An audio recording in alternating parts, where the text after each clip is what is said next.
वो चलता हाल में आया। इसका दोपहर गाड़ी से उतरते वक्त लाल होता चेहरा देख चुका था, फिर अब भी इसका मुंह फुला मुकम्मल इग्नोर करना कहाँ दानियाल को पसंद आ रहा था। आरज़ू सुनो, दानियाल ने एक नज़र से देखते कहा। नताशा जो कमरे में जा रही थी, दानियाल को हाल में देखते वो भी वहीं आकर एक सोफे पर टिक गई। आरज़ू कान लिपेटे बैठी थी। आरज़ू सुनो, मेरी शर्ट तो निकाल दो, दानियाल ने फिर से पुकारा जबकि वो फ्रेश होकर आया था। आरज़ू ने बड़ी अदा से एहसान करने वाले अंदाज में नज़र उठाकर इसे देखा। इतनी फारिग नहीं हूँ मैं, वो मसनूई से मुस्कुराई थी। दानियाल ने चपड़े पंजे से देखा। पिंक फ्रॉक में वाइट चूड़ीदार पजामा पहने और वाइट दुपट्टा गले में डाल सर पर ओढ़े वो बेनियाजी से बैठी दानियाल की धड़कनों में इंतजार पैदा कर रही थी। दानियाल मैं निकाल देती हूँ, नताशा मुस्कुराते फौरन से उठी थी। आरज़ू के कान फौरन खड़े हुए थे, लेकिन अब अंदाज अब लापरवाह सा था। शाम का वक्त था जब इधर से आयशा शॉपिंग बैग हाथों में उठाए हाल में दाखिल होती। बैग सोफे पर फेंक गए जिसमें माया के फंक्शन के कपड़े थे, बल्कि माया अपनी और आरज़ू की शॉपिंग इसने ही की थी। आरज़ू वैसे तो बहुत नखरे करती थी कपड़ों के मामले में, लेकिन इस बार नताशा के चलते इसका दिल उचाट था। वो और माया ने वैसे ही इस झंझट में पड़ने से इनकार कर दिया था। तभी आयशा रुखसार बेगम और सफ़िया बेगम थी शॉपिंग पर और अब भी लौटी थी। नहीं शुक्रिया, दानियाल ने स्पष्ट साथ से इनकार किया था। आरज़ू के चेहरे पर दबी दबी सी मुस्कुराहट उभरी। अब जरा कुछ दिल को ठंडक मिली थी।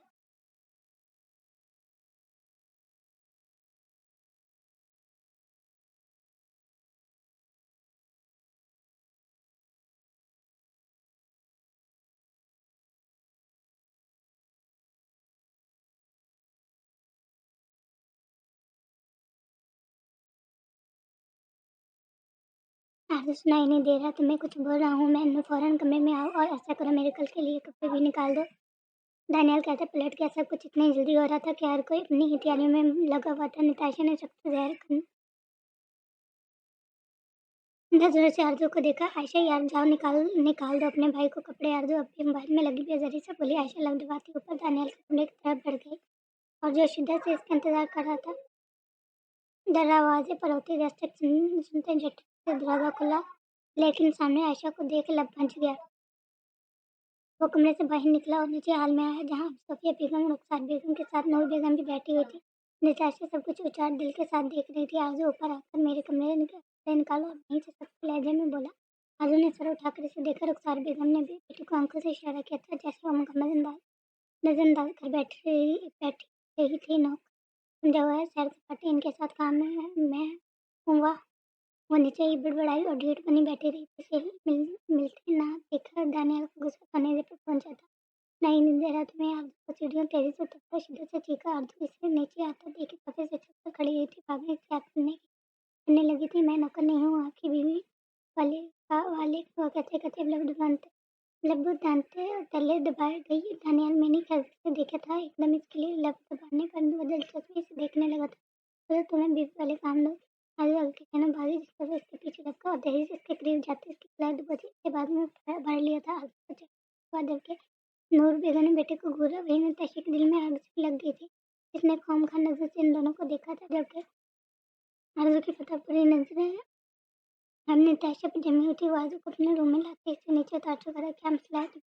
आ क्यों नहीं रही थी? बुला रहा था मैं। वो दीवार के नाजुक जूट को ओपन किए दोनों बाजू साइड पर रखते इसकी जाने झुक से बोला, मेरे सुनते हैं आप हमेशा। वो कहते कहते रुक गई थी। इसे अपनी सांस लेने में अटकती महसूस हुई। इसकी गर्दन पर झलक सा सुलगाता लब रख गया था। सांस भर गया था। बोलो क्या सुना? सुनो तो मेरी बालों में मुंह दिए गहरा सांस भरते आरज़ू सांस थमा दी थी जैसे शर्ट लड़खड़ाते लिफाफे और 120 की स्पीड पर धड़कते दिल को काबू करते वो दीवार के साथ चिमटी बेमुश्किल बोलती बात बदलने की कोशिश करने लगी थी।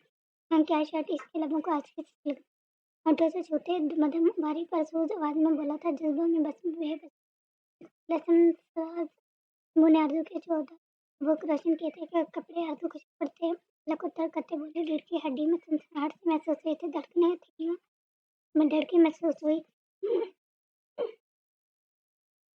क्या कपड़े मुकम्मल मदहोशी के आलम में इस पर झुका। इसकी इंजाज घबराहट से भरपूर आंखों पर अपना लंबा छोड़ गया। वो एक हाथ गाल पर रखते अब इसकी इन काफी लबों को चला रहा था। अधूरी आंखों से और दानियाल ने चाचा की आंखों देखते हंसी आंखें मीच ली थी। मुझसे बात करते वक्त अपनी नजरें झुका कर रखा करो। नजरें तुम उठाती हो दिल मेरा भी काम होने लग जाता है। वो इसकी लजाती पलकों पर उंगली कहते मध्यम गंभीर बोलता आरज़ू विधायक आ गया था।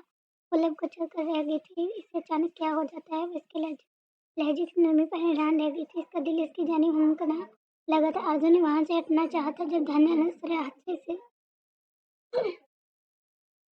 इसे जाने दिया था। आरजू का जिस्म होले से लहजा उठा था। क्या तपश भरा लंबाता सुलगती सांसों की महक और इसकी दिलफरेब आवाज ने आरजू खान का दिल अलग ले पर धड़कना शुरू किया था। ये मैं क्या सोच रही हूँ? अलग पंजे खुद से ही बड़बड़ाई थी। इसका चेहरा सुरख होता था जिस पर दानियाल हाथ पीछे बांधने पर शौक नजरों से इसे देख रहा था। मुझे पढ़ना है, खुद निकाले आकर वो इसे यहाँ से फौरन भेजना चाहता था। अपने दिल में बढ़ते थे वह काबू करना अब मुश्किल तरीन हो रहा था। वो कुलकर्णी काबू करना चाहता था, कबूल करना चाहता था। आखिरी मेहंदी का दिन भी आ गया था। सुबह से हर तरफ गेमा गेमी थी। अब तो रात होने वाली थी। मेहंदी का फकीर कंबाइंड था। माइल की तरफ था। ये कौन था? इसकी माँ और चंद एक रिश्तेदार और इधर से भी बिल्कुल खास रिश्तेदारों को बुलाया गया।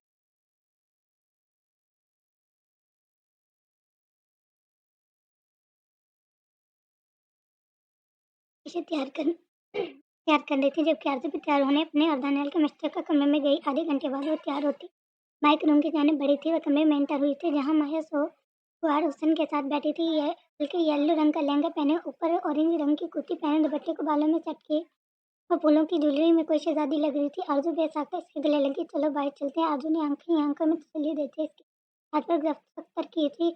माया गहरा सांस लेती, खुद को हिम्मत देती। आयशा और आरजू के साथ चलने लगी थी। अभी तो आरजू खान ने एक मेन काम करना था। लॉन में फंक्शन का अरेंजमेंट था। सब यंग जनरेशन कजन वगैरह सॉन्ग गा कर एंजॉय कर रहे थे जब वो दो लोगों की नजरें उठी और वहीं साबित हो गई। माया राना ने पहली बार इतना मुकम्मल हुस्न देखा था। वो नाजुक अंदरा लड़की जिसके चेहरे पर छुपाने के बावजूद उदासी छाई हुई थी। जिसने एक बार नजर उठाकर देखा था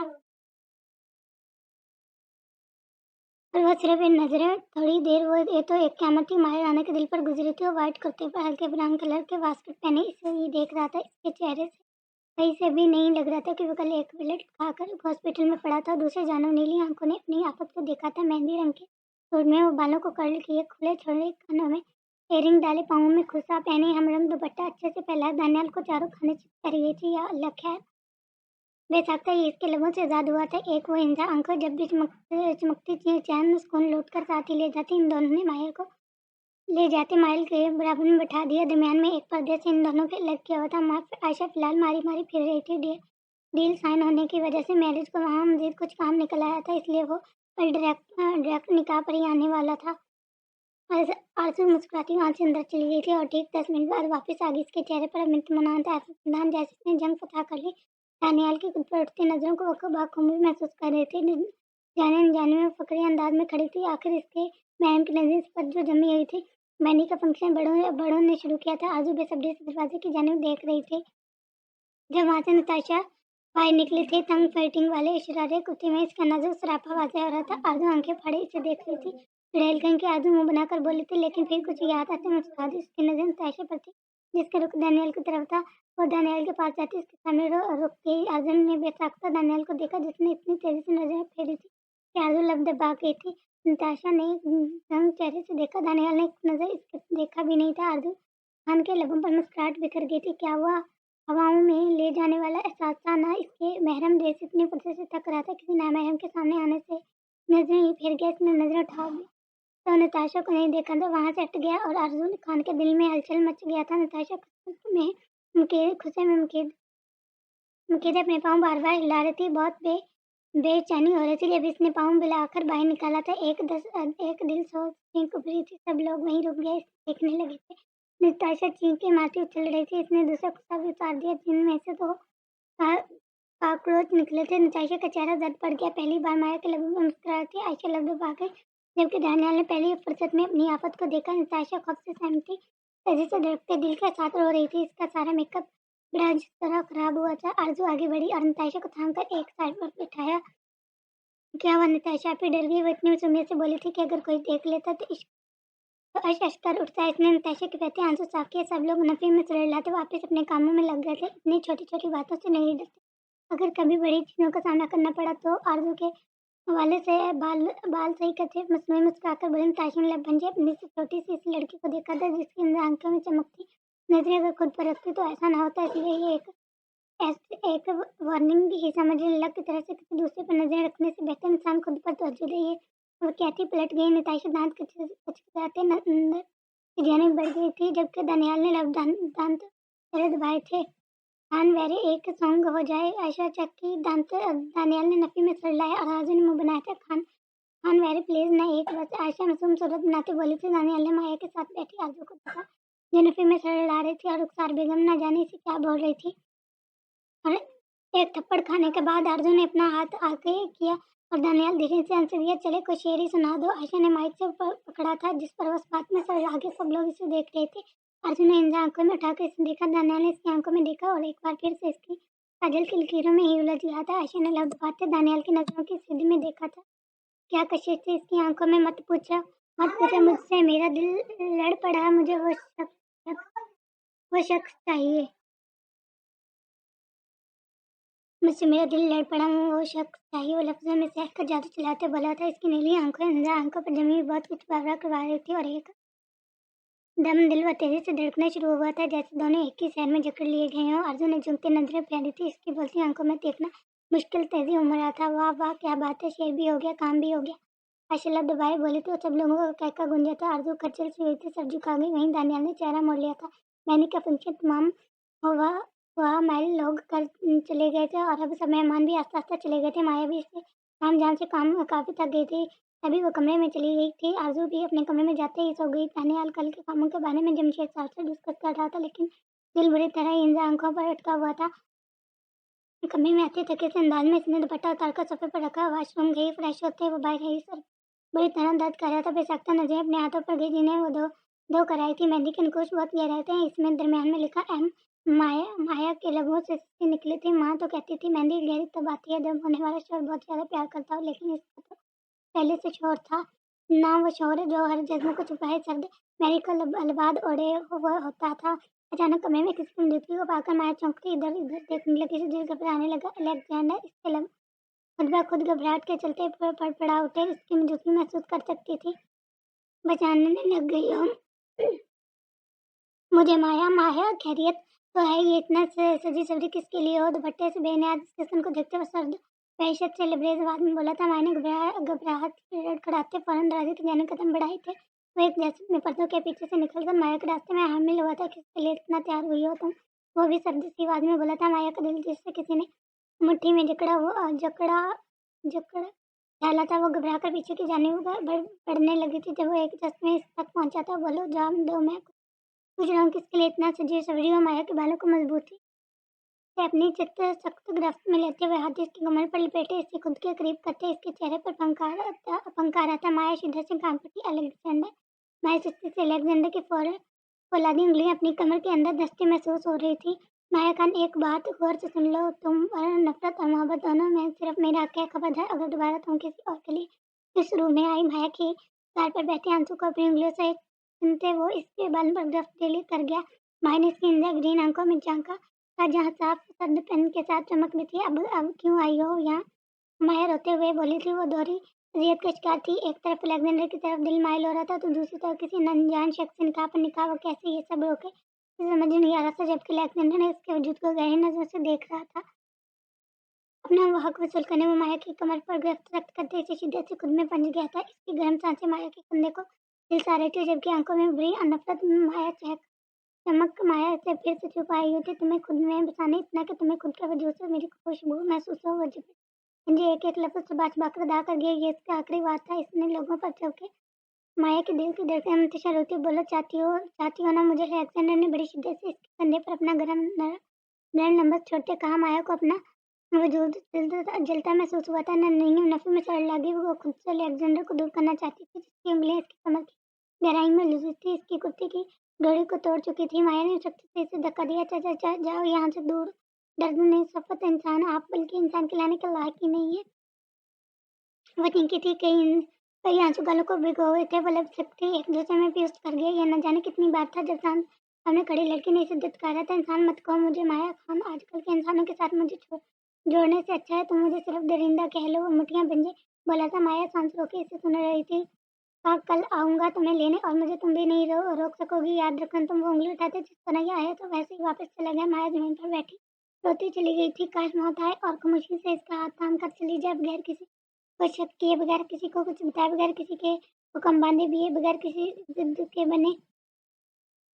आज माया का निकाह था। ब्लड रेड कलर के लहंगे में बालों का जोड़ा बनाया, स्टाइल और सलीके से दुपट्टा सर पर टिकाए, मेकअप के साथ दुल्हनी में वो क़यामत के हुस्न की मालिक लग रही थी।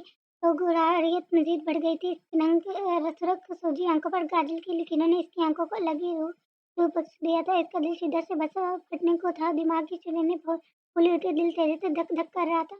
बारात आ गई। आयशा की चकती आवाज़ गूंजी तो माया का ऊपर का सांस ऊपर और नीचे का नीचे रह गया था। जब जमशेद खान के साथ सफिया बेगम भी कमरे में दाखिल होती, बेटी की बधाई लेने लगी थी। बेटा, तुम्हारे छोटे पापा और आगा जान इधर ही होंगे। मुझे स्टेशन जाना है, बहुत ज़रूरी काम है। जमशेद खान जाना तो नहीं चाहिए था, लेकिन स्टेशन बहुत ज़रूरी काम था, जिस वजह से वो माया को अपने साथ लगाते, उसके सर पर हाथ रखते वहाँ से चले गए थे। माया उदासी की मूरत बनी हुई थी। जब आरज़ू भी कमरे में एंटर हुई थी, वो ब्लू और सिल्वर कलर की करामत फ्रॉक में लविश बाल स्ट्रेट किए हुए थे और आगे को बढ़ी थी। बड़ी मम्मा, आप बाहर देखें, आयशा आपको मैरिज बुला रहे हैं। मैं माया को बाहर लेकर आती हूँ।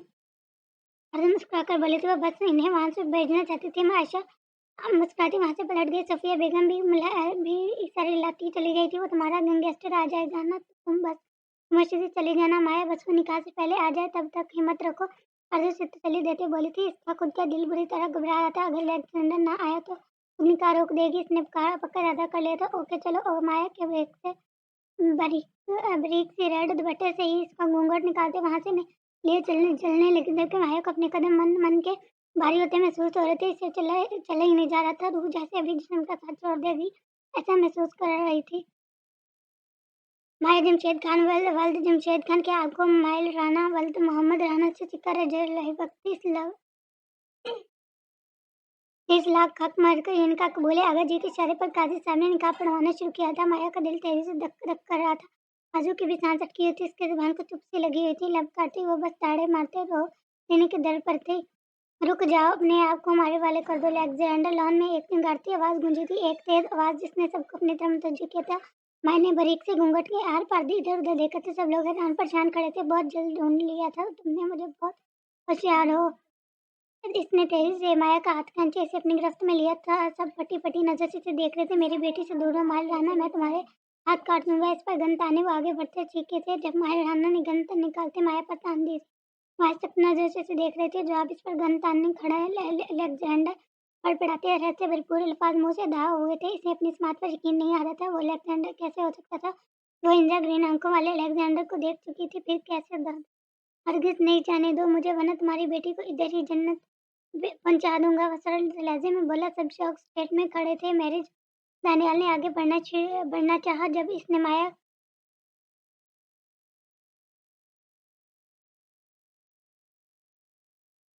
माया के करीब गन मजीद को वो दोनों रुक गए थे। बटरफ्लाई पहचाना नहीं। वो बस इतनी कहने की देर थी कि आह, वो लफ्ज़ बटरफ्लाई माया की रूह का कांप उठी थी। वह साख्त नजरों से इसे देख रही थी। जब इसके चेहरे पर एक मुस्कुराहट थी, एक ऐसी मुस्कुराहट जो सुकून से बर्बादी देखने पर आती है ना, बिल्कुल वैसे। मैं तुम्हारे खाल खींच लूंगा जलील इंसान, वो चीखे थे। जब स्टेशन के तब तो हैरान रह गए थे। आधे घंटे पहले ये सब क्या है? कमिश्नर जमशेद खान चीखे थे। बाहर खड़े कांस्टेबल और बाकी सब ऑफिसर फिक्रमंदी से खड़े थे। सर, आग लग गई है। पता नहीं कैसे। एक सर झुकाए हुए बोला जमशेद खान ने। सामने पुलिस स्टेशन के अंदर आग की लपेट उठी देखी तो इनका दिमाग पग से उठ गया था। गुस्से से नसें फूलने लगी थी। बाहर का कैमरा चेक किया, वो चीखे थे। जी सर, लेकिन कुछ नहीं मिला। फुटेज गायब है। ऑफिसर फिर से बोले थे। फायरिंग है। फायर ब्रिगेड अब आग बुझाने लगी थी। जमशेद खान का दिमाग माफ हो रहा था। इसने सामने दुकान के बाहर नजर आते कैमरे को देखा। वहाँ चलो, इस दुकान पर आ गए थे। वहाँ के मालिक से कैमरे की फुटेज देखा तो बोला। अब सामने फुटेज चल रही थी जहाँ एक आदमी आया और खुले हम स्टेशन दिला दिया। रात का पैर था। इसके साथ 3 आदमी थे जिन्होंने कुछ कांस्टेबल ऑफिसर बेहोश करने को पहले से तय की थी। कमिश्नर लैब बेंच का सर ये हीट हेड तो अलेक्जेंडर है, एक ऑफिसर बोला था। जमशेद खान ने गुस्से से एक स्क्रीन को घूरा था। वो तेजी से वहां से टीम को लेकर निकला और अब यहाँ खड़े थे माहिर राना डेडली गैंगस्टर के सामने। दुकान पर लगे कैमरे में बेबस एक सुराग था। वो एक रंग थी जो माइल की सबसे छोटी उंगली में थी और वही रिंग अलेक्जेंडर की उंगली में भी थी। जो माइल की सबसे छोटी उंगली में थी और वही रिंग अलेक्जेंडर की उंगली में भी थी, जिस पर वो बहुत सा एम लिखा हुआ था। बहुत छोटा सा एम लिखा हुआ था। खबरदार, अगर ऐसा कुछ करने की जरूरत भी की, अपनी बेटी का मरा हुआ मुंह देखोगे तुम सब ऑफिसर। शेरज़ाराना याद है तुम्हें? इसने क्या डांती नजरों से सफिया बेगम की तरफ देखा जो साख्ता हंसी इसकी आंखों में तरह जुनून देख रहा था। माया के लब धीरे से फड़फड़ाए थे। वो शख्स जिसकी जान दिल लपक रहा था, वो शख्स जिसकी मोहब्बत का दिल कहीं न कहीं बढ़ रहा था, वो शख्स धोखेबाज था, वो इसे मारने वाला था। क्या वाकई माया खान का वजूद इसकी नज़रों में कुछ नहीं था? मेरी बेटी सफ़िया बेगम आगे को बढ़ी जब इसने कहर डालती नज़रों से इन्हें देखा था। ऐसी नज़रें जो खुद सर होती हैं, जो सबको बर्बाद कर देने की गर्ज रखती हैं, ऐसी नज़रें। वो आपकी बेटी नहीं रही, वो अब इसने पिछले 1 माह से मेरी बीवी है। इसकी ज़िंदगी पर, इसकी मौत पर दुनिया में सिर्फ मेरा इख्तियार है। वो बोला तो लहजे में जंगार थी। सब लोगों ने हैरान की भरी नज़रों से माया को देखा। माया खान का दिल टुकड़े-टुकड़े हो गया था। वो नज़रें थी या खंजर थे जो दिल में पिरोज तोड़ते इसे लहूलुहान कर रहे थे। और माया खान जो छोटी-छोटी बात पर रो पड़ी थी, आज साख थी। वो यकीन नहीं कर पा रही थी कि इस शख्स ने इसे वाकई धोखा दे दिया था। इसने तो कहा था इसके जीने मरने से इसे कोई फर्क नहीं पड़ता। कहाँ वाकई वो सब सच था? माया खान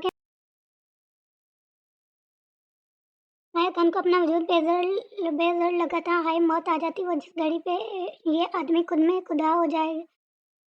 कहने वाले ने कहा था सब फना हो जाए, ये मोहब्बत है, ये मर जाने से भी जाती नहीं, तो कोई कैदी नहीं जो रिहा हो जाए। अलेक्जेंडर की तैश भरी नजरें सफ़िया बेगम पर जमी थी। इसकी लहू रंग आंखों में बदले की आग थी, किन पटी रखी सी लग रही थी। जब एक जोरदार आवाज के साथ इसने सामने देखा, माया के मुंह से खून निकला था। सख्त काली आंखें ली और सामने खड़ी शख्स को देख रही थी जिसकी आंखें फिसल गई थी। माया ने खुद अलेक्जेंडर के हाथों पर दबाव देते गन चला दी थी। वो तो सफ़िया बेगम को नफरत से देख रहा था।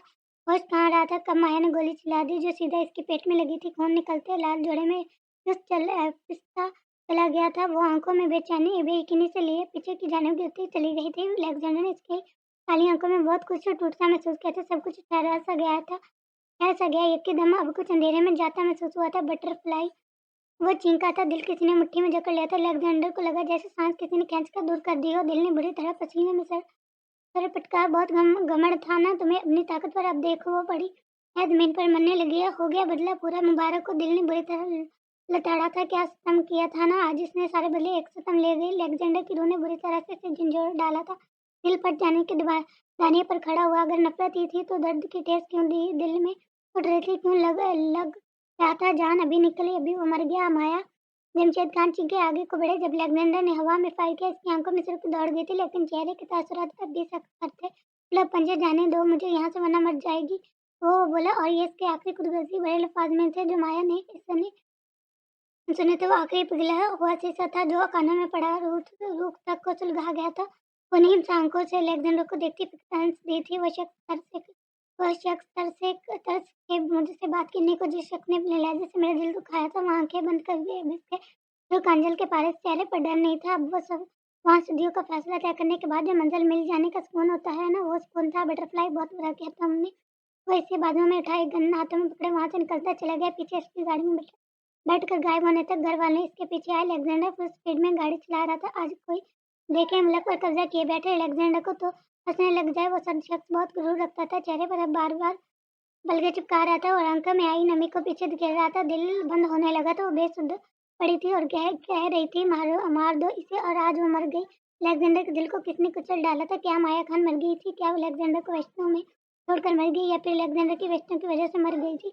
मैं अंग्रेज हूँ मोहब्बत से तो सबक कुछ और, वरना कौन है जो रात का तलबगार नहीं होता? इसकी गाड़ी के पीछे कई 100 गाड़ियां थी। यूं मालूम हो रहा था जैसे सड़क पर घड़ी का समंदर हो, जैसे फिर बहुत बड़ी हस्ती की हिफाजत के लिए वो गाड़ियां हवा का एक हॉस्पिटल के सामने गाड़ी रोकते इसने बेहोश मदम सांस भरी अपने बटरफ्लाई को उठाया था। आंखों में सर्दपन था जो बढ़ता जा रहा था। इसकी आंख गाड़ी की रुकी ही थी जब वो पीछे वो कई 100 गाड़ियां भी रुक गई। इनमें से एक आधी बाहर निकली तो पुलिस अथले लेस थी। वो कोई 200-300 आदमी थे जो हॉस्पिटल के आसपास बिखर गए थे। वो तेजी से कदम बढ़ाता हॉस्पिटल के अंदर दाखिल हुआ था। इसके पीछे 25-30 आदमी थे। माया के बेहोश वजूद के एक स्ट्रेटजिस्ट पलटाया इसने सर्द नजरों वहां सब लोगों पर डाली। इतनी अफरा तफरी की वजह से सभी शौक खड़े समझने की कोशिश कर रहे थे आखिर वो कह रहा है। डॉक्टर वो दाड़ा एकदम सब होश में आ गए थे जैसे इतने आदमियों को ऐसे चेहरे पर वैशीपन लिए दम देखो सब लोग सहम से गए थे। डॉक्टर इतनी तेज कार सुनकर एक रूम से फौरन बाहर निकला। क्या हुआ?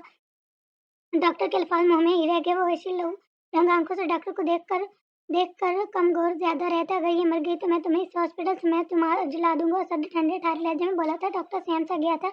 इसने नर्स को इशारा किया था जो फौरन स्टेज को एंड आई सेव यू में ले गई थी और डॉक्टर फौरन आगे बढ़ा था। कासम कासम ध्यान रखो यहाँ मेरा कोई भी दुश्मन ना पहुंच पाए। अगर ऐसा हुआ तो मैं तुम्हारे इतने टुकड़े करूंगा कि 100 भी लग गए, 100 साल ढूंढने रहे इतना तब भी नहीं मिलेगी। वो दांत पिसते हुए बोला था। इसका चेहरा सुर्ख हो रहा था, दिल इतना मध्यम रफ्तार से धड़क रहा था कि इसे शक हो रहा था कि इसका दिल धड़क भी रहा था या फिर वो बेजान हो गया था। इसने कासम से सुलगार लेकर सुलगाई थी। अपने अंदर की वहशत को वो धुएं में उड़ा रहा था। नजर सामने आई सीयू अटकी हुई थी। वो लब बेंच गया। इसे इंतजार जहर लग रहा था। वो सुलगार नीचे फेंक गया। भारी सद कदम उठाता आईसीयू के सामने खड़ा हुआ था। वो दरवाजा खोलकर अंदर चला गया। डॉक्टर इसे देखते चौंका था। वह एक टेबल नीचे वहां बैठ गया। इसकी काली आई यम्मी हिंजा ग्रीन आंखें माया के चेहरे पर थी। डॉक्टर इसे बाहर भेजना चाहता था लेकिन इसकी आंखों में देखते वो वहीं खामोश हो गया। बटरफ्लाई इतनी जल्दी नहीं और साइड स्माइल से हंसता था। आंखों में चमक पैदा हो गई थी। वो अजीब बेहिचकता ही नहीं, शायद बेस लफ्ज भी छोटा हो। तुमने खुद को ही खुद मार लिया, तुम मेरी हो। तुम्हें ये समझ नहीं आता बटरफ्लाई जो मेरा है इसे मारने का जिंदा रखने का हक भी सिर्फ मेरा है। इस जमीन पर खुदा के बाद तुमने बहुत गलत किया, बहुत गलत। वो लहू रंग आंखें इसके बेहोश चेहरे पर जमाए लिए लफ्ज चबा चबा कर अदा कर रहा था। इसका दिल अजीब हो रहा था लेकिन चेहरा वो सर्द था। हमेशा की तरह वो जज्बों को छुपा गया था। इस हर काम में तो माइता डेडली गैंगस्टर एक अच्छा फनकार था और अपने हर किरदार में पुरस्कार था। अब भी वो ऐसे बैठा था जैसे कुछ हुआ ही ना हो, जबकि लड़की कहीं ना कहीं इसे हैरान जरूर कर गई थी। आखिर इतनी हिम्मत कैसे आ गई थी माया खान में।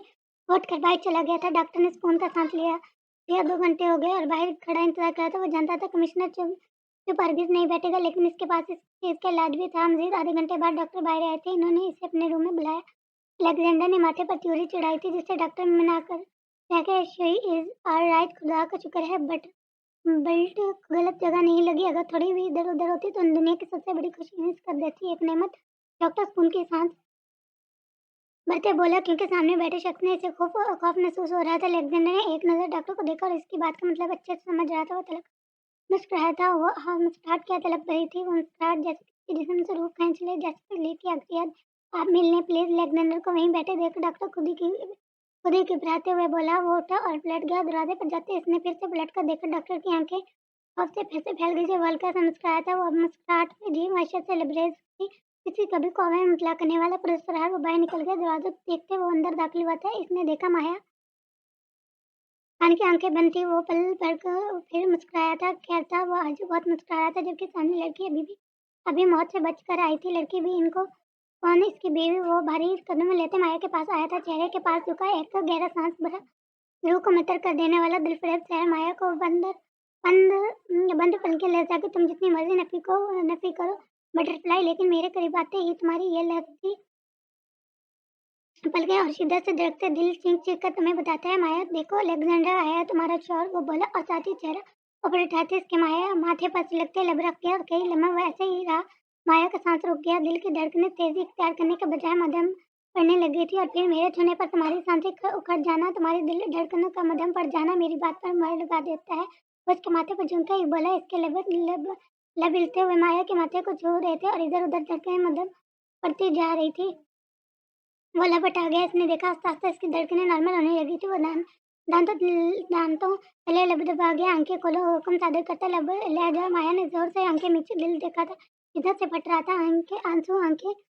आंखों में क्या दोने अब बाहर निकलने को मचा रहे थे। खोल दो आंखें या फिर कुछ और ही चाहती हो तुम मुझसे। वो एकदम चौंका था। इसके लब धीरे से इसकी नरम गज लिए वो को छू गए। माया ने फट से आंखें खोली थी। वो सीधा हुआ। आंखें खोलते ही आंसू हाई पड़ते मचलते बालों में जज्ब होने लगे। इसकी आंखों में शिकवा था। बहती आंखें सर ताली करती किशुश थी।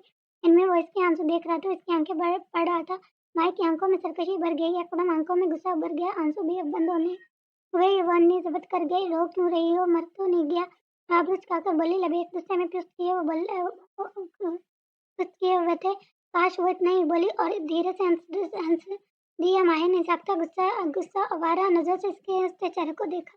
तो इतना बड़ा धोखा क्यों दिया, वो बोली। और आंसू फिर वह निकले। वो बेस थोड़ी थी जो आंसू जब्त कर जाती। वो नरम दिल लड़की थी और नाजुक सी तितली जैसा दिल टूट गया है क्या। वापस खाकर बोला। चेहरे पर चमक भर गई। माया ने हैरत भरी नजरों से इसे देखा। एक लकीर भी ना थी शर्मिंदगी की इसके चेहरे पर। क्यों, क्या तुमने ऐसा बीस मरतबा चीखी थी मगर इसके सुकून में कोई फर्क नहीं आया था। तुम्हें इंतहाई घटिया इंसान हो, मुझे जाना है यहाँ से। वो हिजा होती हुई दिल पागल हो रही थी, चीख-चीख कर कह रही थी, मिल गई, तसल्ली टूट गया भरम, देखना नहीं परवाह, इसे तुम्हारी मायाक वजूद ने घात से उतरा हुआ था, सर झुक रहा था, महसूस हुआ था, लेकिन हिम्मत न जाने क्यों मज़ीद पैदा हो गई थी। शायद सामने खड़े शख्स के खून की वजह से स्नेह ड्रॉप उतार फेंक बेड से नीचे उतरने लगी। हाथ से खून की नन्ही बूंदें निकलने लगी थी। अलेक्जेंडर ने जबड़े पंजे से बाजू से दबोचे, वापस से बेड पर बिठाया, ड्रॉप वापस इसके हाथ में लगाई और वह सदलत चेहरे लिए बैठा था। मैंने सोचते हुए इसे देखा, आखिर मौत मोहब्बत करने को यही मिला था। इसकी आंखों में खुद के लिए फिक्र देखी माया ने। अब वो दूसरी बार हैरान हुई थी, वो शख्स क्या था, गैंगस्टर था या जादूगर? और मुझे घर जाना है। एक हाथ से आंसू साफ करते हुए इसके कंधे से पकड़े इसे साइड करने लगी थी। आंसू फिर से लड़खड़ाए। पहली और आखिरी बार कहूँगा माया, राना तुम्हारा इस दुनिया में मेरे सिवा अब कोई नहीं है। तुम्हारी चाहत, तुम्हारी नफरत, तुम्हारा गुस्सा, तुम्हारा अनसुना सब मेरे साथ जुड़ा है। वो एक नजर इसके रोते सिसकते चेहरे को देखे आराम से बोला। मैंने गहरा इसकी बड़ा सांस भरा, शराफत की मुझ में थोड़ी कमी है, जो थोड़ी बहुत है वो सिर्फ तुम्हारे लिए। समझा रहा हूँ, अब रेस्ट करो, फिर घर जाना है। वो उठा पलट गया। माया ने इसकी पिठ को नमी भरी आंखों से घूरा। क्या वो इसके साथ रहेगी? हरगिज नहीं, तुम्हारे साथ रहने से बेहतर है मैं मर जाऊँ, वो रोते हुए बोली थी। दिल इसकी बात पर हंस दिया। आखिर दिल ऐसा क्यों था? क्यों हमेशा उल्टी साइड पर जाता था? क्यों हमेशा इनके लिए तड़पता था जिन पर वो परवाह नहीं होती थी? दिल का शायद दिमाग दुरुस्त नहीं होता। अलेक्जेंडर, तुम्हारे कपड़े, कसम ने एक पैकेट इसकी जान में बढ़ाया। जैसे इसने स्पष्ट असरात थाम लिया। कितना मिस किया था इसने काले कपड़ों को। रंग इसे पसंद नहीं था, इसे तो बस काला रंग पसंद था। अलेक्जेंडर, वैसे मानना पड़ेगा, कैसे बेवकूफ़ बनाया तुमने कमिश्नर को। कासिम के चेहरे पर मुलायम सी मुस्कुराहट थी। अलेक्जेंडर ने चमकती नजरों से इसे देखा। ये नजरें भी कासिम ने पहली बार ही देखा था। बेवकूफ़ लोगों को दोबारा बेवकूफ़ बनाना ज़्यादा मुश्किल नहीं। वो तंजिया सा इसके ज़हन के पर्दों में सब चलता गया था। कैसे वो डीएक्टिवेट बिना, कैसे अपनी नफरत खुद के ही डार्लिंग गैंगस्टर के खिलाफ जाहिर की, बस जमशेद खान का भरोसा जीतने के लिए। कैसे एक अपनी जहामत के आदमी से इसी दिन खुद को गोली मरवाई, तभी तो गोली बाजू को छूकर गुजरी थी। आंखों का रंग तब्दील करना इतना भी मुश्किल नहीं था, बस मिश्रण का भरोसा जीतने के लिए। और फिर वो मायराना बनना, हाय काली आंखों को जाहिर करने के लिए, वो लेंस, वो चेहरा छुपाने को मास्क लगाकर मेकअप ओवर करवाना, कमिश्नर की राज बताने पर अपनी गोली लगी बाजू को देखते दर्द जाहिर करना, फिर सुकून से अपनी ही गन में तोड़ फोड़ करवाना। वो जानता था कमिश्नर जमशेद खान इतनी जल्दी इस पर यकीन नहीं करेगा। खुद को खुद ही किडनैप करवाना, फिर कौन सा फाइल लेना, फाइल में इससे नाम बदल देना। हाँ हाँ, कमिश्नर जमशेद खान के फिर तो भी खबर नहीं होगी कि वो नकली फाइल थी। वो नकली नाम कमिश्नर ने न जाने कौन से लोगों को सेंड कर दिया होगा। वो सबने बड़ा काम था कमिश्नर को मुकम्मल तरीके से यकीन में लेना। वो जानता था कमिश्नर इतनी जल्दी काम आनेगा, फिर खुद पर गोली चलवाना इसके प्लान का सबसे बड़ा हिस्सा था। अलेक्जेंडर के रूम में कोई और नहीं बल्कि इसके गैंग का ही आदमी था। हाइट, वेट, जिस्म का डील डोल सब अलेक्जेंडर जैसा था। और वो गोली कहाँ सच थी? वो खून न जाने ब्लड बैंक में से किसका खून होगा? ये जो एक नकली गोली लगने से इसके अंदर रखी खून की थैली फट गई और फिर वो पागल छली सी लड़की, हाय सच्ची तो मान बैठी थी। वे डॉक्टर को धमकाना और सब अहम बात की माया की तय की थी, जिसने अलेक्जेंडर की डेडली गैंगस्टर को दिखाया हुआ था। वैसे भी वो बाहर मास्क पहनकर जाता था, सो ज्यादा मुश्किल नहीं रहा था। हेड सर पर पहने इसके आदमी ने आंखों में लेंस लगाए, इसकी हेड देखे ही माया को लगाया था वह अलेक्जेंडर है। माया राणा बनकर इसने सारी की सारी इन्फॉर्मेशन जो इसके खिलाफ थी वो डिलीट कर दी। फिर इन खबरों को मौत के घाट उतार दिया जो कमिश्नर जमशेद के इशारे पर काम कर रहे थे। कई लोग तो गैंग से ही निकल आए थे और फिर आखिरी में पुलिस स्टेशन में आग। लेकिन कमिश्नर इतना भी बेवकूफ नहीं था। वो रंग अलेक्जेंडर ने अपनी सब छोटी उंगली की तरफ देखा। वही माए रूज की तरह थी। इसकी माँ की आखिरी निशानी वैसे कभी भी नहीं उतारता था, लेकिन एक तरफ से ठीक हो गया।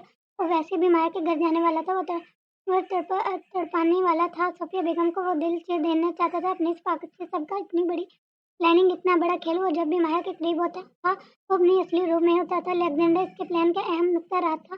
वो रात को माया रानी के रूम में नहीं था, लेकिन सिवाय अपनी मेहंदी के दिन। तब इसे यकीन था जमशेद खान को इससे यकीन होगा।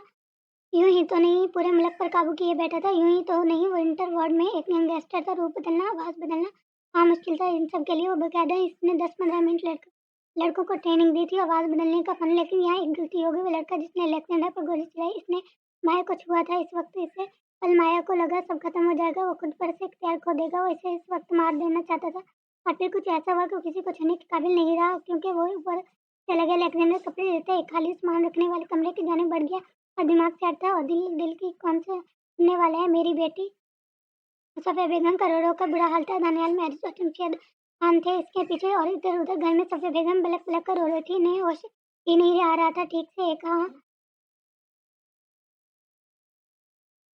एक माया को गोली लगी थी। ऊपर से अलेक्जेंडर की आंखों में फैली नफरत। हौसला रखो, सफ़िया लेने गए हैं ना जमशेद भाई। नूर बेगम इन्हें हौसला देते बोली थी कि घर का हाल यूं खाली हुआ था जैसे वो कभी कोई रौनक उतरी ही ना हो। कमोशी वीरानी ही वीरानी छा गई थी पल में। वाकई जहाँ डेडली गैंगस्टर होता था वहाँ वीरानी, तन्हाई, खौफ, यह सब तो आम था।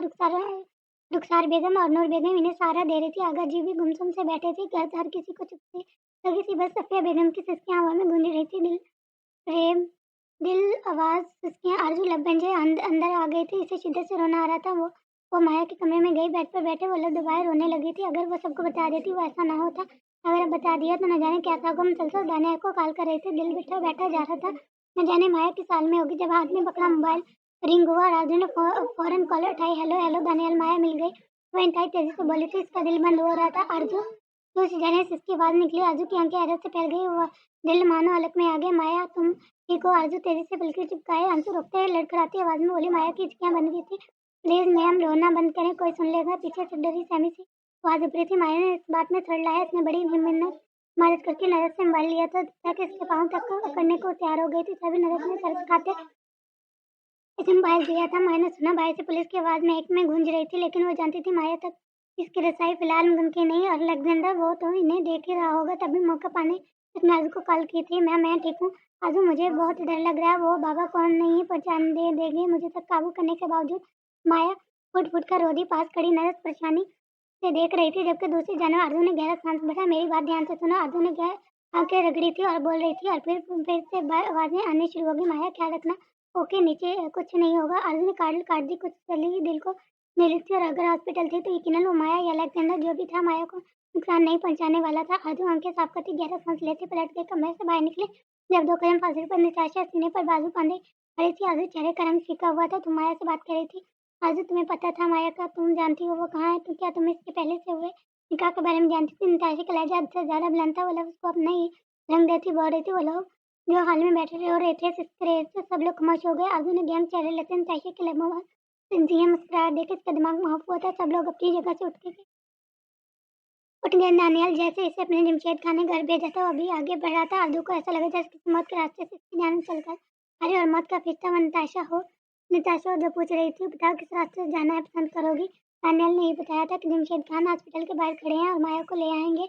जमशेद साहब ने जबरदस्ती मैरिज और दानियाल को घर भेज दिया था। वो सीधे सीधे पुलिस का मामला था और जमशेद खान का काम और फैमिली दोनों को अलग रखते थे। वरना दानियाल तो सीधा अंदर जा रहा था। वहाँ 300 के करीब आदमी देख जमशेद साहब ने उसे रोक लिया था। वो घर आया और सफ़िया बेगम को तसल्ली दे रहा था जब वो मजीद रोने लगी थी। और अब नताशा के लफाज, तुम अभी माया से ही बात कर रही थी ना? बोलो तुमने हम सबको क्यों नहीं बताया? आरज़ू कितना परेशान है ना? हम नताशा फिर से बोली। आरज़ू जिन चेहरे लव सबको देख रही थी जो इसे देख रहे थे। जुबान में हरकत ही पैदा हो नहीं हुई हो रही थी। वो हमेशा दूसरों की मुश्किलात में अंगेज खान बन जाती है और अपनी मुश्किलात में भीगी बिल्ली।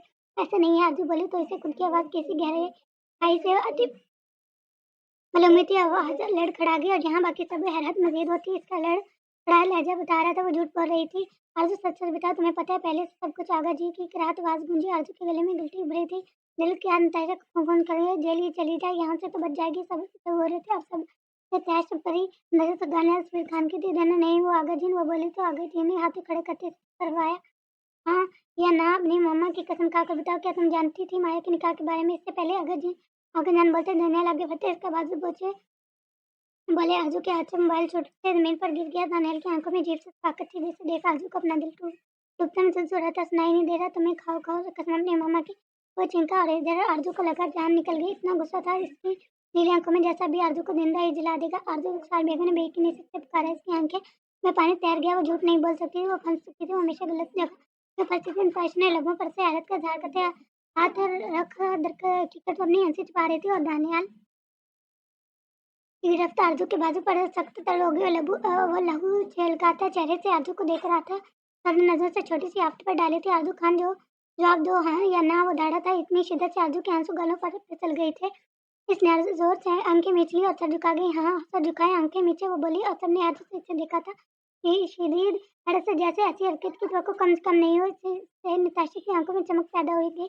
दानियाल ने इसे कहा हाथ छोड़ दिया। आराधना ने सर उठाकर देखा, इसकी आंखों